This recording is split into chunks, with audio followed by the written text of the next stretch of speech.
Isa sa mga panalong bahagi ng bawat food trip ng Idol sa Kusina ay ang pagsama sa amin ng mga taong may malaki ring pagpapahalaga sa pagkain.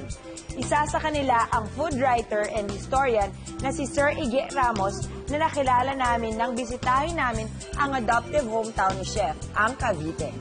Dito nilibot namin ang mga kainan na nag-o-offer ng mga kakaibang Caviteño dishes. Mapapalingki man yan o kilalang restaurant. Walang dudang masarap ang mga putahing aming natikman. At si Sir Ige Ramos pa mismo ang nagturo sa amin kung paano lutuin ang isa sa mga masasarap na ulam na pinagmamalaki ng mga Caviteño, ang adobong pula. Hindi pa ako nakatikim ng adobong pula. First time ko matikman yun. Ang alam ko, adobong puti. Yung adobong pula kasi, kaya siya pula because niluto siya sa atsuete. Vermilion dapat yung kulay ng adobong pula, no? Ilalagay natin yung baboy sa ilalim. Sa ilalim. Kasi importante yung baboy na sa ilalim dahil ito yung magproproduce ng mantika.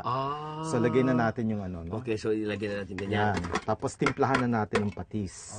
Ang adobong pula kasi walang toyo. Walang toyo. Ang gagamitin natin puro local, no? Ito yung patis amaya. Patis amaya. Patis baho. Gamit ang patis, amaya at sukang kaong ng Cavite. Minamarinate muna namin ang baboy at manok ng ilang oras.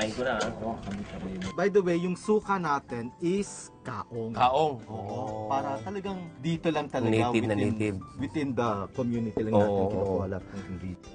Sunod namin ginawa ang sekreto ng pagiging pula ng adobong ito ng mga Caviteño, ang atsuete. Ang trick nito, gumagawa ka ng atsuete oil.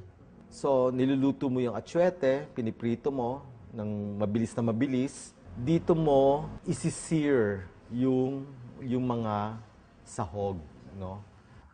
Mainit na. Mainit na? Sige, lagay na natin yung bawang. Ayan. No, narinig mo na, oh. Sa pagluluto ng adobong pula, gumamit lang kami ng bawang, dahon ng laurel at atsuete oil. Lagay na natin yung atsuete oil. Ayun.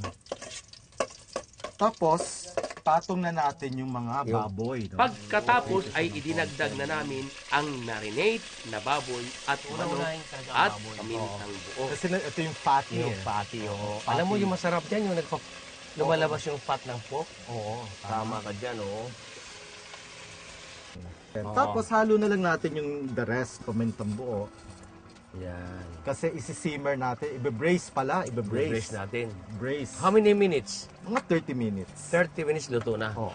Timplahan lang ng patis, amaya, at Meron ding pakuluan ng patis timalan sa 30 minuto. Tapos Ayun. tatakpan na natin, pakuluan. Okay. Pag Sige. pinakuluan mo yan, bawal tumingin. Bawal tumingin pag pinakuluan? Oo, bawal tumingin. Orasan mo lang, 30 to 45 minutes. Yun na. Yun na.